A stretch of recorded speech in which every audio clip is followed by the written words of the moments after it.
Hello everyone, welcome to Online Study Point. तो आज की वीडियो में हम लोग डिस्कशन करेंगे मैथमेटिक्स के प्रैक्टिस सेट नंबर 10 के बारे में। तो इसके पहले की 9 प्रैक्टिसेस ऑलरेडी ली जा चुकी हैं।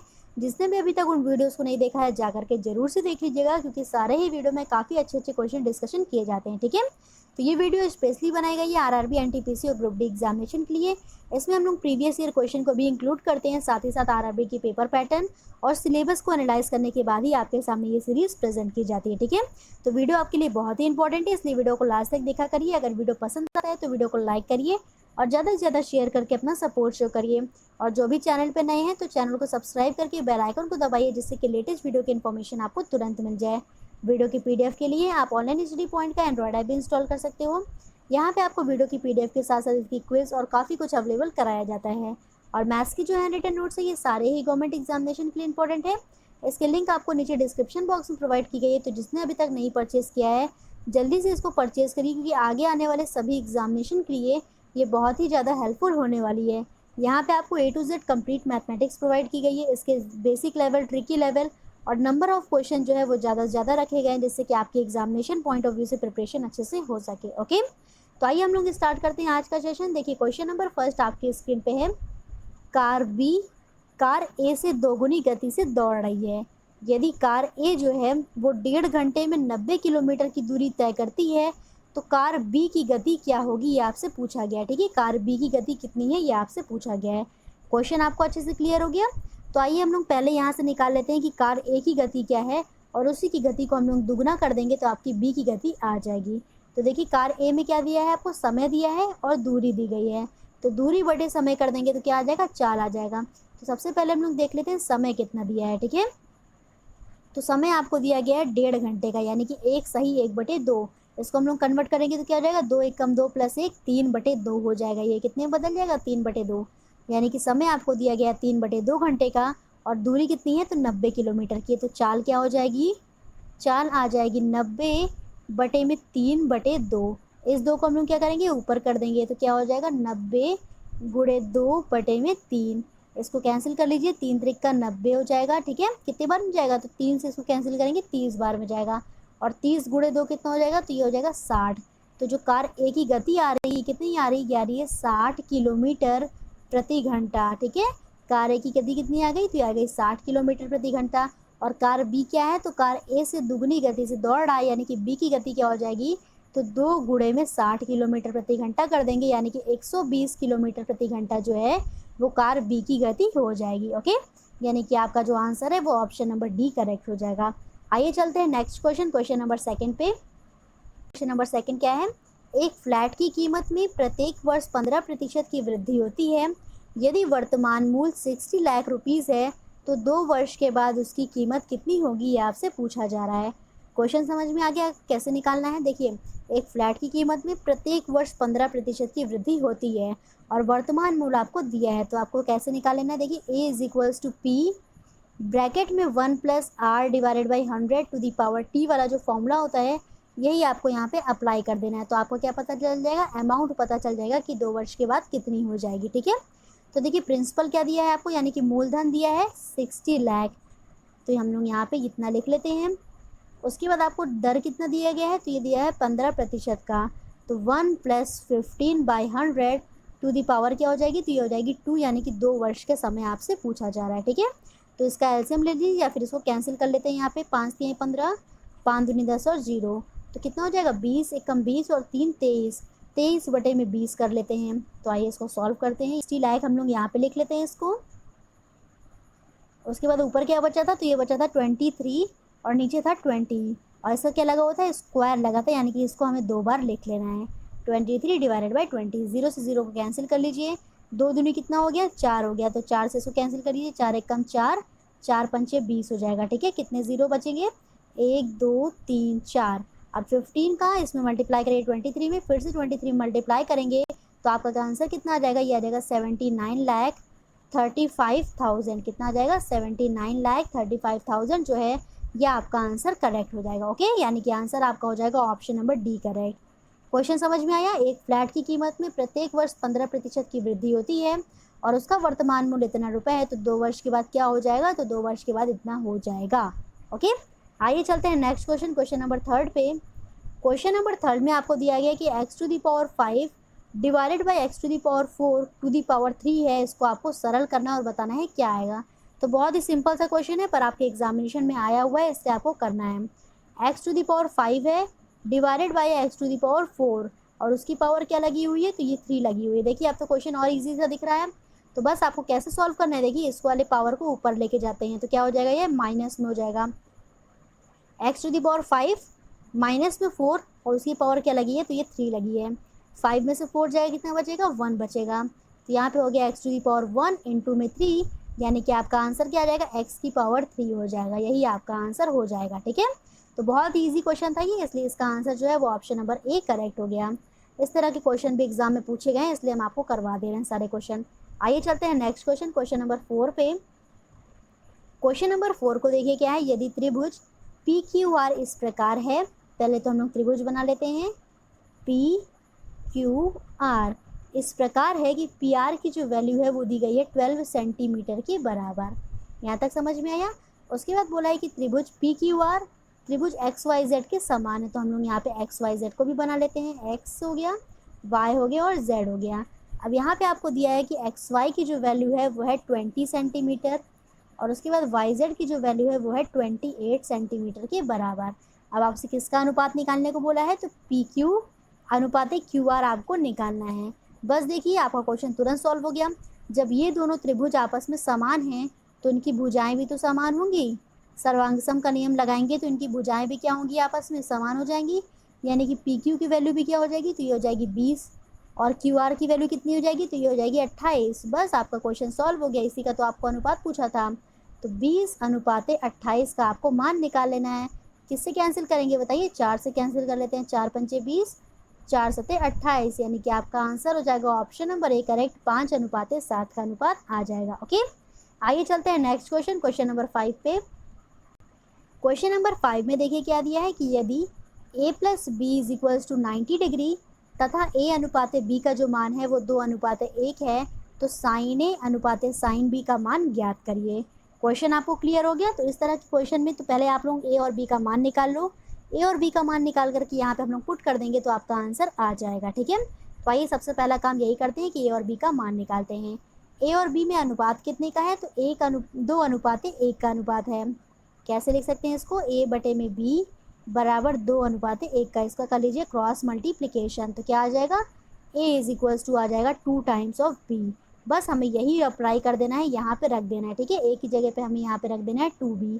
आपका क्वेश्चन आ जाएगा। क्या दिया है देखिए क्वेश्चन में, a plus B is equals to 90 degree आपको दिया हुआ है।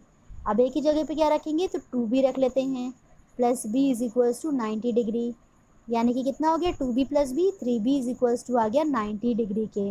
अब यहाँ से इसको डिवाइड कर देंगे तो कितना आ जाएगा b की वैल्यू, ये आ जाएगा 30 डिग्री के। समझ में आया। तो b की वैल्यू कितनी आ गई, 30 डिग्री के बराबर। b की वैल्यू पता चल गई, तो a की वैल्यू क्या थी, a बराबर कितना था, 2 टाइम्स ऑफ b था। और b कितना आ गया है, तो ये आ गया 30 डिग्री, यानी कि a का मान कितना आ गया, तो a का मान आ गया 60 डिग्री के बराबर। तो यहाँ से हमने निकाल लिया a का मान कितना है और b का मान कितना है, दोनों हमको पता चल गया। ठीक है, तो a और b की वैल्यू जब हमको पता चल गई तो हम यहाँ पे रख देंगे और साइन a अनुपात साइन b का मान भी आ जाएगा। तो आइए सॉल्व कर लेते हैं। साइन a यानी कि साइन 60 डिग्री अनुपात साइन b यानी कि साइन 30 डिग्री। ठीक है, तो साइन 60 डिग्री की वैल्यू क्या होती है, √3/2 और साइन 30 डिग्री की वैल्यू क्या होती है, तो ये होती है 1/2। 2 दोनों साइड से कैंसिल हो जाएंगे, तो आपका आंसर क्या आ जाएगा, √3 रेशियो में 1। ओके, तो आपका आंसर जो है वो ऑप्शन नंबर ए करेक्ट हो जाएगा, √3 रेशियो में 1। समझ में आ गया यहाँ तक। आइए चलते हैं नेक्स्ट क्वेश्चन, क्वेश्चन नंबर 6 पे। क्वेश्चन नंबर 6 काफ़ी अच्छा क्वेश्चन है, इसको पढ़िए। 45 रुपये वर्ग मीटर की दर से 65 डेसीमीटर गुणे 30 डेसीमीटर वाले कमरे को ढकने की लागत क्या होगी। क्वेश्चन आपको समझ में आ गया। ये देखिए यहाँ पे मीटर में है, यहाँ पे डेसीमीटर में दिया है, तो इसको हम लोग चेंज कर लेते हैं मीटर में ही। कैसे करेंगे, तो 65 डिवाइडेड बाई 10 कर देंगे तो ये आ गया मीटर में, और ये इसको भी 30 डिवाइडेड बाई 10 कर देंगे तो ये भी किस में आ गया, ये भी आ गया मीटर में। यहाँ तक समझ में आया। अब देखिए दोनों मीटर में आ गए। कमरे की आपको लंबाई और चौड़ाई दी गई है और आपसे पूछा जा रहा है कि इतने को ढकने की लागत क्या होगी। अब देखिए यहाँ पे आपको कन्फ्यूज़न होगा कि आपको परिमाप निकालना है या फिर क्षेत्रफल निकालना है।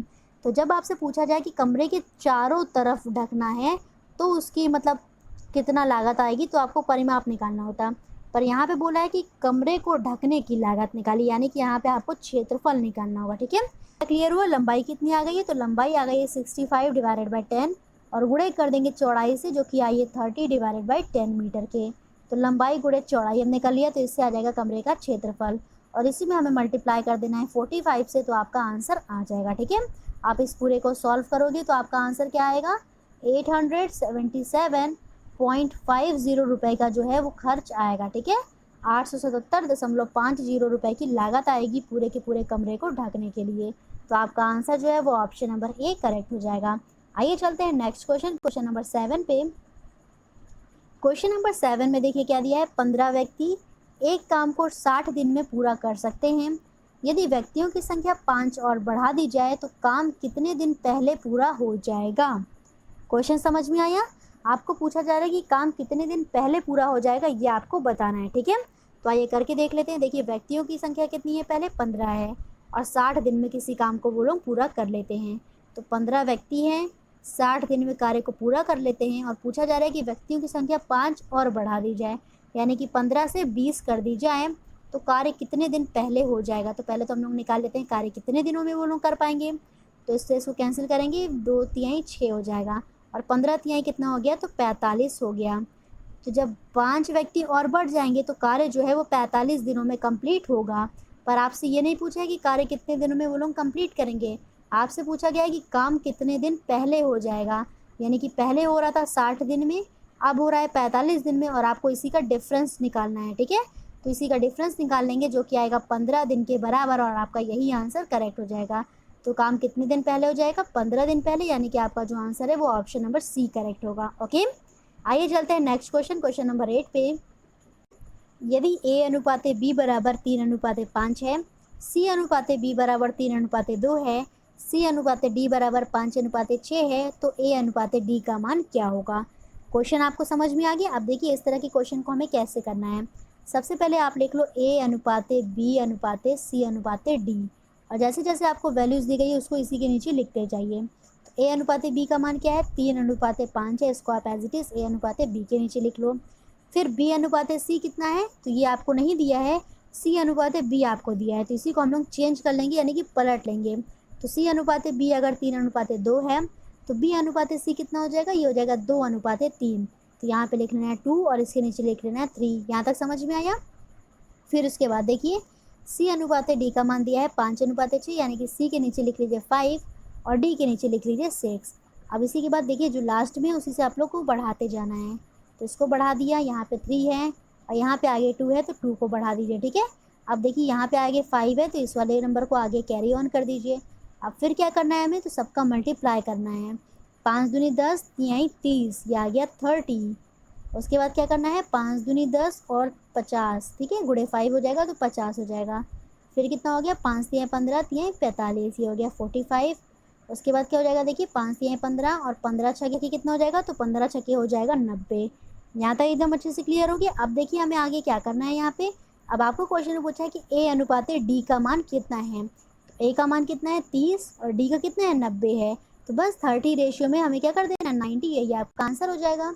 तो 30 अनुपाते 90, ये अगर कैंसिल होगा तो इसको कैंसिल कर लीजिए, 30 से कम 30 और 30 त्रिका 90, यानी कि 1 अनुपाते 3 का अनुपात आ रहा है कोई ऑप्शन में। तो आपको कोई भी ऑप्शन में नहीं दिखेगा, आपको ऑप्शन में ऐसा चूज़ करना है आप किसको कट करने पे 1 अनुपाते 3 आएगा। तो आपका देखिए पहला ऑप्शन क्या है, 12 और 36 है। तो 12 और 36 को हम लोग 12 से ही कट करेंगे तो 12 एक कम 12 आएगा और 12 तिहाई 36 हो जाएगा, यानी कि ये भी किस अनुपात में है, 1 अनुपाते 3 के अनुपात में। तो आपका आंसर जो है वो ऑप्शन नंबर ए करेक्ट हो जाएगा। ओके, आइए चलते हैं नेक्स्ट क्वेश्चन, क्वेश्चन नंबर 9 पे।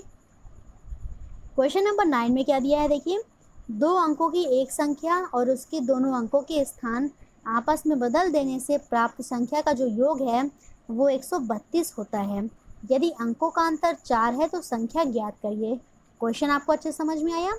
2 अंकों की एक संख्या है यानी कि 10x + y है और उनके अंकों का अगर हमने स्थान बदल दिया यानी कि 10y + x कर दिया तो उन दोनों का जो योग है वो कितने के बराबर है, 132 के बराबर है।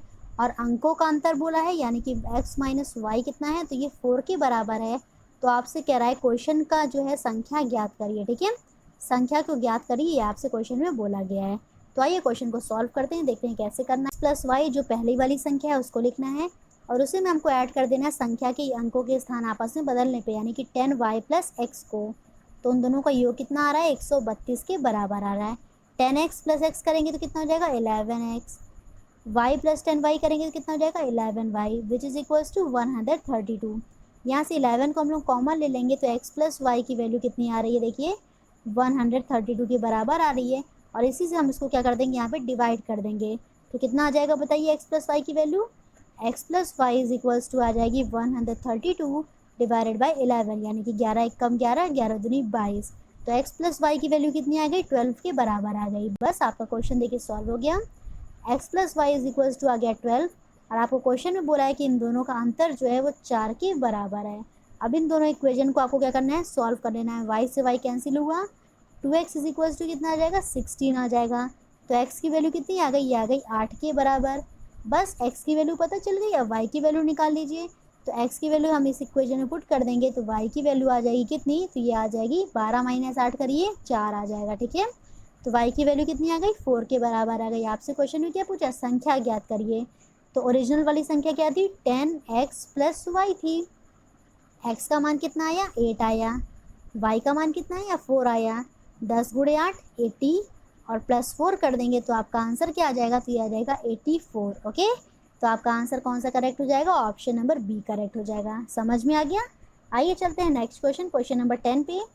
दो संख्याओं का लासा 66 है और संख्याओं का अनुपात 2:3 है, तो आपसे पूछा जा रहा है कि संख्याओं का योग कितना होगा। क्वेश्चन समझ में आया। आपको यहाँ पे एलसीएम की वैल्यू दी गई है और संख्याओं का रेशियो दिया है। तो हम क्या करते हैं, सबसे पहले मान लेते हैं कि माना संख्याएं जो है वो 2x और 3x हैं। तो संख्याएं अगर 2x और 3x होंगी तो उनका लासा क्या होगा, तो इनका लासा हो जाएगा 6x के बराबर, ठीक है। 3 गुणे 2 करेंगे तो 6 आ जाएगा और x दोनों में कॉमन है तो x को हमें यहाँ पे लिख लेना है। तो इनका लासा क्या आ गया, तो ये आ गया 6x, जिसकी वैल्यू आपको दी गई है 66। तो बस देखिए आपका क्वेश्चन सॉल्व हो गया।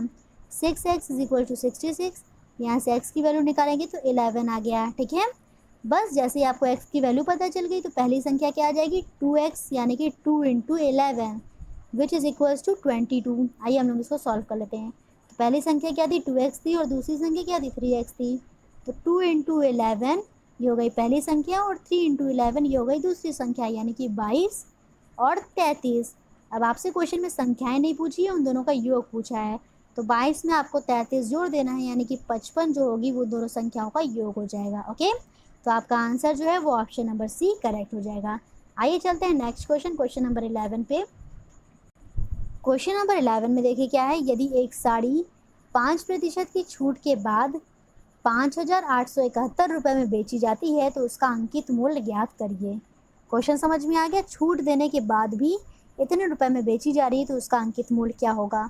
तो हमने मान लिया उसका अंकित मूल्य क्या है, x है, ठीक है। उसका अंकित मूल्य क्या है, x है। उसमें छूट देने के बाद कितने की छूट, तो 5% की छूट। तो आपको बेस वैल्यू 100, हमने आपको हमेशा बताया है कि बेस वैल्यू 100 मानिए और अगर छूट दी जा रही है तो आपको माइनस कर देना है 100 में से उतना ही, और अगर लाभ हो रहा है तो आपको उतना ही क्या करना है, उसमें जोड़ देना है। यहाँ पे क्या किया जा रहा है, छूट दी जा रही है तो 100 में से 5 को माइनस कर दीजिए, यानी कि 95% की वैल्यू जो है वो आपको दी गई है 5,871 के बराबर। बस हमें क्या कर लेना है, इसको इधर मल्टीप्लाई करना है और सीधा डिवाइड कर देना है। तो x इज इक्वल्स टू आ जाएगा 5,871 इंटू में 100 और डिवाइडेड बाय 95। बस आप इसको सॉल्व करिए और x की वैल्यू आ जाएगी। तो बताइए x की वैल्यू क्या आ रही है सॉल्व करके, x की वैल्यू आपकी क्या आ जाएगी, 6,180 रुपीज़। कितनी आ जाएगी, 6,180 रुपीज़, और यही आपका आंसर करेक्ट हो जाएगा। तो इसका आंसर हो जाएगा ऑप्शन नंबर सी, यानी कि 6,180 रुपये जो होगा उस साड़ी का अंकित मूल्य होगा। और उसमें 5% की छूट देने के बाद वो कितने की हो जाएगी, तो 5,871 रुपये की हो जाएगी। ओके, आइए चलते हैं नेक्स्ट क्वेश्चन, क्वेश्चन नंबर 12 पे। तो क्वेश्चन नंबर 12 में जाने से पहले आपको कुछ निर्देश दिए गए हैं, इस निर्देश को पढ़ लीजिए, उसके बाद आपके सामने क्वेश्चन नंबर 12 आएगा। निम्नांकित सारणी 5 राज्यों में जून से लेकर के सितंबर तक होने वाली वर्षा को मिलीमीटर में दर्शाती है। क्वेश्चन समझ में आया। 5 राज्य कौन कौन से हैं, तो जम्मू कश्मीर, हिमाचल प्रदेश, पश्चिम बंगाल, गोवा और तमिलनाडु। और बारिश कब से कब तक हो रही है, तो जून, जुलाई, अगस्त, सितंबर 4 महीने तक हो रही है। इसका आपको पूरा सारणी में दिया गया है, ठीक है। तो आइए हम लोग क्वेश्चन को पढ़ते हैं, फिर उसी के अकॉर्डिंग सॉल्व करेंगे। वर्ष के किस महीने में सबसे कम वर्षा हुई है? तो आपको पूछा जा रहा है कि सबसे कम वर्षा कब हुई है, ठीक है। तो आइए निकाल लेते हैं। देखिए जून में सारी वर्षाओं की डिटेल दी गई है, इन सबको आपको ऐड कर लेना है। तो 1100 प्लस 1100 फिर प्लस 1400, 1000 प्लस 1200 करेंगे तो आपका आ जाएगा 5800। कितना आ जाएगा? 5800। इसी तरह से जुलाई को जोड़ लेंगे तो यह आ जाएगा 5850 मिलीमीटर। उसी तरह से अगस्त को जोड़ेंगे तो यह आ जाएगा 5700 मिलीमीटर। और उसके बाद फिर सितंबर को जोड़ेंगे तो सितंबर का आपका आ जाएगा 6300 मिलीमीटर के बराबर, ठीक है। तो आपको यहाँ से क्लियर हो गया है कि सबसे कम वर्षा कहाँ हुई है। तो सबसे कम वर्षा जो है वो अगस्त में हुई है। कितनी है? तो 5700 मिलीमीटर के बराबर है, ठीक है। तो आपको क्वेश्चन में पूछा गया था कि वर्ष के किस महीने में सबसे कम वर्षा हुई है, तो आपका आंसर हो जाएगा ऑप्शन नंबर सी, यानी कि अगस्त में सबसे कम वर्षा हुई है, जो कि है 5700 मिलीमीटर के बराबर। ओके, तो आइए चलते हैं नेक्स्ट क्वेश्चन, जो नंबर 13 क्या है? किस राज्य में सबसे कम औसत वर्षा हुई है? यानी कि यहाँ पे आपको 4 ऑप्शन दिए गए हैं और पूछा जा रहा है कि किस राज्य में सबसे कम औसत वर्षा हुई है। अभी आपको क्या था? महीने में पूछा गया था, पर अब आपको राज्य में पूछा जा रहा है। तो कौन कौन से राज्य का हमें निकालना है? जम्मू कश्मीर, हिमाचल प्रदेश, पश्चिम बंगाल और तमिलनाडु। इन चारों में हम लोग चेक कर लेते हैं कि सबसे कम औसतन वर्षा कहाँ पे हुई है, ठीक है। तो आइए देखते हैं किसका किसका निकालना है। जम्मू कश्मीर का, हिमाचल प्रदेश का, पश्चिम बंगाल का और तमिलनाडु का।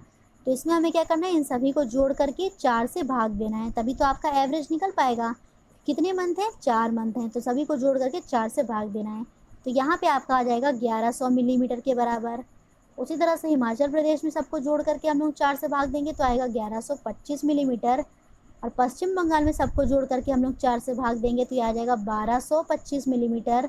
और उसके बाद इसी तरह से हम लोग तमिलनाडु में करेंगे तो ये आ जाएगा 1087.5 मिलीमीटर, ठीक है। तो सबसे कम वर्षा कहाँ पे हुई है औसतन वर्षा? तो ये हुई है तमिलनाडु में। यहाँ तक क्लियर हो गया? तो आइए आपका आंसर देखिए कौन सा करेक्ट हो जाएगा। तो आपका आंसर करेक्ट हो जाएगा ऑप्शन नंबर डी, यानी कि सबसे जो कम औसतन वर्षा हुई है वो हुई है तमिलनाडु में। आइए चलते हैं नेक्स्ट क्वेश्चन, क्वेश्चन नंबर 14, जो कि इसी से रिलेटेड है। किस राज्य में जून से सितंबर तक वर्षा में एक क्रमिक वृद्धि देखी गई है? यानी कि जून से लेकर के सितंबर तक वर्षा में एक क्रमिक वृद्धि किस राज्य में होती रही है, ठीक है। तो आइए देख लेते हैं कहाँ पे क्रमिक वृद्धि हो रही थी। तो देखिए यहाँ पे सबसे पहले 1000 है, फिर 1300 है, फिर 1500 है, फिर 1700 है। यानी कि गोवा एक ऐसा राज्य है जहाँ पे क्रमिक वृद्धि देखी गई है। इसके अलावा और सब में आप देखेंगे तो कभी घट रहा है कभी बढ़ रहा है, यहाँ पे हमेशा हो रहा है। जबकि गोवा में क्या है? तो एक क्रमिक वृद्धि देखी गई है। तो आपका आंसर क्या करेक्ट हो जाएगा? गोवा, ठीक है। तो इसका आंसर करेक्ट हो जाएगा ऑप्शन नंबर सी, यानी कि गोवा में क्रमिक वृद्धि देखी गई है। आइए चलते हैं आज का last question, question number 15। Question number 15 क्या है? दो संख्याओं का योग 437 है और उसका गुणनफल 21,982 है, तो संख्या ज्ञात करिए। क्वेश्चन समझ में आ गया? अब देखिए इस तरह के क्वेश्चन को आप लेंदी मेथड से भी कर सकते हो, शॉर्टकट से भी कर सकते हो और ऑप्शन से भी कर सकते हो। तो सबसे इजी आपका यही पड़ेगा कि आप इसको ऑप्शन से सॉल्व कर लो। ऑप्शन से करोगे तो आपका तुरंत आ जाएगा ये क्वेश्चन, और बाकी लेंदी वे में करोगे तो आपका आंसर आएगा पर टाइम लगेगा। एग्जामिनेशन में आपको टाइम बचाना होता है, तो इसको ऑप्शन से करिए, आपका तुरंत हो जाएगा। क्या बोला है? दो संख्याओं का योग 437 है, तो आप इन सभी को जोड़ करके देख ही सकते हो ना कि किसको जोड़ने पे 437 आ रहा है, बस उसी को देख लीजिए। और अगर 437 आ गया जोड़ने पे किसी दो में, तो आप उसको मल्टीप्लाई करके देख लो कि क्या यही आ रहा है, तो वही आपका आंसर करेक्ट हो जाएगा। तो आपका आंसर जो है वो ऑप्शन नंबर सी करेक्ट हो जाएगा, यानी कि 58 और 379 को अगर हम ऐड करते हैं तो ये आ रहा है 437। कितना आ रहा है? 437 आ रहा है। और इसी का अगर हम मल्टीप्लाई कर देंगे तो इसका मल्टीप्लिकेशन जो है वो आ जाएगा 21,982। तो आपका जो आंसर है वो ऑप्शन नंबर सी करेक्ट हो जाएगा, ठीक है। बाकी आपको अगर लेंदी वे में करना है तो इसके लिए देख लीजिए आप कैसे करना है। दो संख्याएं का योग यानी कि x प्लस वाई की वैल्यू दिया गया है 437 और उनका मल्टीप्लिकेशन x इंटू वाई दिया गया है 21,982। अब आपको क्या करना है? x प्लस वाई का होल स्क्वायर कर लेना है, ठीक है। तो यहाँ से क्या आएगा? x का स्क्वायर प्लस वाई का square plus 2 times of X Y. तो यहाँ पे आप x प्लस वाई की वैल्यू रख देना, यहाँ पे एक्स वाई की वैल्यू रख देना। तो यहाँ से आप निकाल लोगे x प्लस वाई का whole square. X square plus Y square की वैल्यू यहाँ से आप लोगों को पता चल जाएगी। और जैसे ही X square plus Y square की वैल्यू यहाँ से पता चलेगी तो आपको यहाँ पे रख देना है उसकी वैल्यू। कहाँ पे रख देना है? यहाँ पे, ठीक है। X square plus Y square minus 2xy। अब आपको इसकी वैल्यू पता है, इसकी वैल्यू पता है, तो आप यहाँ से x माइनस वाई की वैल्यू निकाल लो। जब आपके सामने x माइनस वाई की वैल्यू आ जाएगी और x प्लस वाई की वैल्यू आपको पता ही है, तो इन दोनों को आप सॉल्व करोगे तो आपको x और y की वैल्यू यानी कि संख्याएं पता चल जाएंगी। ठीक है, तो बहुत ही लंबा प्रोसेस हो जाएगा एग्जाम में, आपका टाइम नहीं बच पाएगा इससे। तो आप यही ऑप्शन से करो तो आपका आंसर जल्दी से हो जाएगा। तो आपका ऑप्शनल मेथड बहुत ही इसमें अच्छा रहेगा। तो आपका जो आंसर है वो ऑप्शन नंबर सी करेक्ट था। ठीक है, तो होप सो आप लोगों को ये वीडियो बहुत पसंद आया होगा। अगर वीडियो पसंद आया तो वीडियो को लाइक करिए और ज़्यादा से ज़्यादा शेयर करके अपना सपोर्ट शो करिए और साथ ही साथ कमेंट करके अपना रिस्पॉन्स भी ज़रूर बताइएगा कि आपको वीडियो कैसा लग रहा है। Okay, thank you so much.